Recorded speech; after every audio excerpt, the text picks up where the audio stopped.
if the Indian government does not stop them from their interference, even if we take over POK, even if India takes over POK, America will still expect Modi to allow the Americans to use that Gilgit. No, fair enough. And perhaps we should be allowed, Pathikrit. We should be equally willing. I think I say do a deal with the Chinese on CPEC also, and go back and do POK. Pay them off for CPEC if they need to. Go and occupy it, and then say we will supply Afghanistan through India.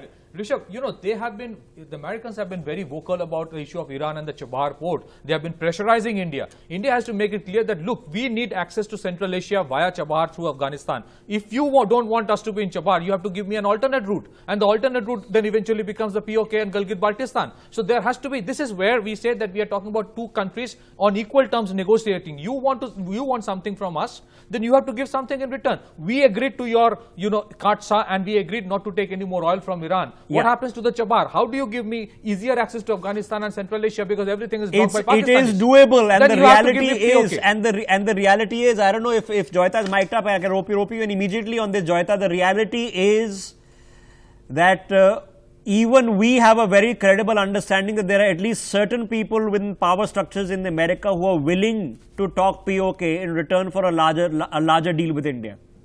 Yes, but at the same time, I'm not very certain whether either Trump, obviously Mr. Modi is not going to refer anything about Kashmir or Pakistan, but except for perhaps a passing mention about terrorism emanating from certain countries. And I would be surprised even if Donald Trump mentions Pakistan in this particular program. Yeah, I'll be surprised, but you can't rule it out. If it does, it will be huge, and it will be in the most negative sense. Okay, selfie moments are starting. The face painting is happening behind the scenes. There we go. The Indian flag is the face painting. Come on, we are having it like the party that it is. And there is one BJP supporter who showed up also, who's not just a Modi supporter. He's going whole hog.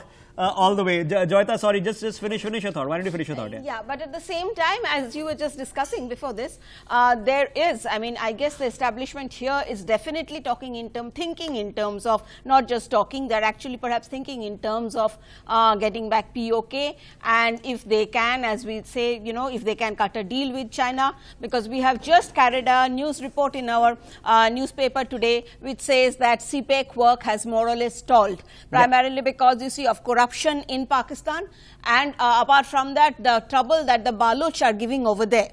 So you see, frankly, if we can offer China a better deal, we don't know, even China may quote-unquote fall in line. No, a better deal, carrot and stick approach. Pathikrit, there has to be carrot. We know the Americans like a deal, right? On the economy front, it's easy to suggest that Donald Trump is getting a few billion and he's going to get a few thousand jobs that he can promise the American public, which is what he's there for, right? Look, other than currying favor with the Indian diaspora. No, absolutely, Rishabh. And I will just say that, look, there are certain contentious issues between India and China, India and United States. So they would try to avoid those contentious issues and take forward in certain other areas which are more amenable.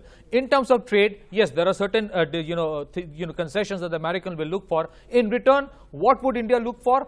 I am not saying that today itself America would agree to whatever India talks about in terms of POK, but this is where the diplomacy has to go. This is where we have to keep on pushing the Americans that if you don't want India to have a stake in Chabahar port or the Iran, then you have to give me an alternate access. This is where the negotiation and the deliberation has to start. In terms of trade, yes, there are certain critical areas in terms of national health policy that India has, wherein we keep on stressing on generic drugs for the purpose of reducing the cost of healthcare.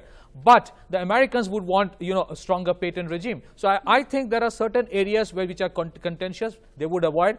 There are other areas where there are more possibilities of bigger engagements, and they would talk only about that. H-1B visa might be one.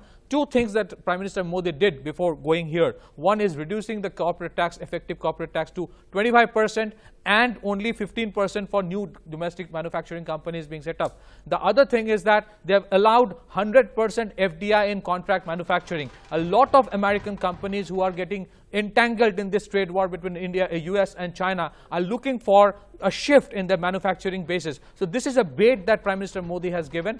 We have to understand one last point, Revika, in this respect, is that, it is, there will be quid pro quo for sure. It's not that India would agree to everything that America would ask for. There are certain things that America will have to give to India also. Whether it is GSP, whether it is increased FDI, whether it is about shifting some of the manufacturing bases, there has to be certain things that India also gets, because both the countries are democracy and both the countries have a domestic audience to take care of in terms of job creation. So Modi will not just leave everything what America asks for.